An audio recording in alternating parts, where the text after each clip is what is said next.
আসসালামু আলাইকুম। শখের যুদ্ধই এখন ডোনাল্ড ট্রাম্পের গলা ফাঁস। ডোনাল্ড ট্রাম্পের খুব শখ যুদ্ধ করার। ডোনাল্ড ট্রাম্পের খুব পছন্দ হলো যুদ্ধ। সেই যুদ্ধই এখন তার গলার ফাঁস হয়ে দাঁড়িয়েছে। এখন জীবন মৃত্যু এই যুদ্ধ। এই যুদ্ধ যদি থামাতে না পারে তাহলে ডোনাল্ড ট্রাম্পের এই রাজনৈতিক ক্যারিয়ার শেষ। ডোনাল্ড ট্রাম্পের উপর যে বিশাল চাপ আসতেছে পুরো বিশ্ব থেকে, এটা পুরো বিশ্বের অর্থনীতিকে এই যুদ্ধ ধ্বংস করে দিচ্ছে। এই যুদ্ধ এখন কাল হয়ে দাঁড়িয়েছে ডোনাল্ড ট্রাম্পের জন্য, আমেরিকার জন্য, ইসরায়েলের জন্য। ইসরায়েলকে তো ইতিমধ্যে একেবারে ধ্বংসস্তূপে পরিণত করছে, একেবারে লন্ডভন্ড করে দিয়েছে, তছনছ করে দিয়েছে ইরান। ইসরায়েলের অবস্থা হয়েছে এখন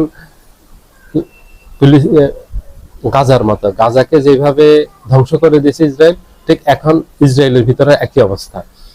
এবং আমেরিকার মধ্যপ্রাচ্যে যত স্থাপনা আছে, সামরিক স্থাপনা, সবগুলি একদম ধ্বংস করে দিচ্ছে, সবগুলি একদম নিশ্চিহ্ন করে দিচ্ছে।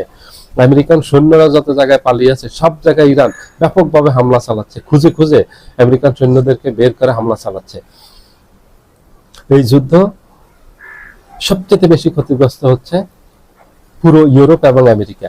ইউরোপ আমেরিকার অর্থনীতিকে ইতিমধ্যে কাঁপুনি ধরিয়ে দিয়েছে এই যুদ্ধ। যদি এই যুদ্ধ আর 2-3 মাস যদি চলে, বন্ধ না হয়, তাহলে পুরো ইউরোপ ইতিহাসে সবচেয়ে বড় বিপর্যয় দেখবে এই যুদ্ধে। এই যুদ্ধে পুরো ইউরোপের অর্থনীতি ধসে পড়বে, যেগুলি অতীতে কখনো এইভাবে হয়নি। ইউরোপের অর্থনীতি এত ধস নামেনি। দ্বিতীয় বিশ্বযুদ্ধের পর সবচেয়ে বেশি ক্ষতিগ্রস্ত হতে যাচ্ছে এই যুদ্ধ। এই যুদ্ধ 2-3 মাস না, এই যুদ্ধ কয়েক বছর চালিয়ে যাবে ইরান। ইরানের সেই সামরিক সক্ষমতা আছে। ইরানকে যেভাবে আন্ডার এস্টিমেট করছে আমেরিকা, ভাবছে যে ইরান খুবই দুর্বল, ইরানকে আঘাত করে কাবু করে ফেলবে, ইরাক পরাজিত হয়ে যাবে 1-2 দিনের হামলায়। ইরান যে 1-2 দিনের হামলায় না, 102 বছরের হামলায় ইরান যে পরাজিত হবে না এবং কাবু হবে না এবং কারো কাছে গিয়ে মাথা নত করবে না, এটা আমেরিকা বুঝতে পারেনি প্রথম। এখন হাড়ে হাড়ে টের পাচ্ছে। এখন এই জন্য আমেরিকা সবার কাছে কাকুতি মিনতি করতেছে, সবার হাত ধরাধরি করতেছে, যে ইরানকে বোঝানোর জন্য, যুদ্ধ বন্ধ করার জন্য। ইরান এই যুদ্ধ বন্ধ করবে না, কারণ এই যুদ্ধে ইরানের ক্ষতি হচ্ছে।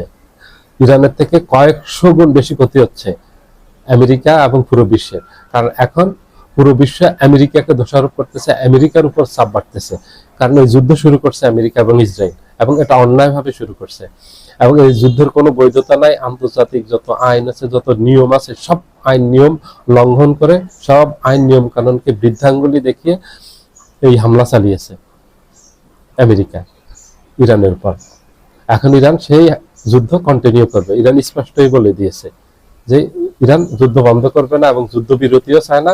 ইরান এই যুদ্ধ কন্টিনিউ করবে। ইরানের সেই প্রস্তুতি আছে এবং ইরান যে সক্ষমতা আছে গত 17 দিনে ইরান দেখিয়ে দিয়েছে।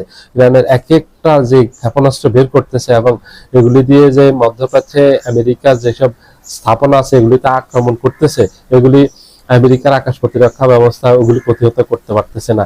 ইসরায়েলের ভিতর যে আক্রমণ করতেছে, ইসরায়েলের আকাশ প্রতিরক্ষা ব্যবস্থা ওগুলি প্রতিরোধ করতে পারতেছে না। পৃথিবীতে সবচেয়ে আধুনিক আকাশ প্রতিরক্ষা ব্যবস্থা হলো ইসরায়েল এবং আমেরিকার। ইসরায়েল আমেরিকার সেসব আকাশ প্রতিরক্ষা ব্যবস্থা ইরানের এইসব অস্ত্রের কাছে একদম নস্যি হয়ে গেছে, কিচ্ছু না। এগুলি পাত্তাই দিচ্ছে না, পাত্তাই পাচ্ছে না এইসব অস্ত্রের কাছে, কারণ এগুলি একটাও প্রতিহত করতে পারতেছে না। ইরানের এই ক্ষেপণাস্ত্রগুলি হলো হাইপারসনিক গতি। এগুলি কিছু গতি হলো 16 থেকে 20,000 কিলোমিটার পার ঘন্টা গতি। এগুলিকে এইসব গতির এই ক্ষেপণাস্ত্র ঠেকানোর মতো পৃথিবীতে কারো কোনো সেই আকাশ প্রতিরক্ষা ব্যবস্থা নেই। সবচেয়ে আধুনিক আকাশ প্রতিরক্ষা ব্যবস্থা হলো পৃথিবীতে আমেরিকা, ইসরায়েল এবং রাশিয়া। এগুলি কেউ থামাতে পারতেছে না। এবং ইরান আরো নতুন নতুন অস্ত্র বের করতেছে, যেগুলি তারা আগে তৈরি করে রেখেছে, ব্যবহার করেনি, এখন ব্যবহার করতেছে। এবং এগুলি খুবই বিপজ্জনক অস্ত্র। এগুলি এক একটা কিয়ামত ঘটিয়ে দিচ্ছে আমেরিকা ইসরায়েলের ভিতরে যেগুলি হামলা চালিয়েছে এইসব ক্ষেপণাস্ত্র দিয়ে, যে ইমাদ 1, ইমাদ 2, সিজিল, তারপরে আপনার খাইবার শেকান, এই ধরনের আধুনিক অনেক ক্ষেপণাস্ত্র আছে। এগুলি দিয়ে যেভাবে হামলা চালাচ্ছে, নাস্তানাবুদ করে ফেলছে আমেরিকাকে। আমেরিকা ইসরায়েলকে একেবারে নাস্তানাবুদ হয়ে গেছে। আমেরিকা ইসরায়েল ইতিহাসে কারো কাছে এইভাবে নাস্তানাবুদ হয়নি, এইভাবে পরাজিত হয়নি। এই যুদ্ধে আমেরিকা ইসরায়েল এখনই পরাজিত হয়ে গেছে। সবাই ভালো থাকবেন, আল্লাহ হাফেজ।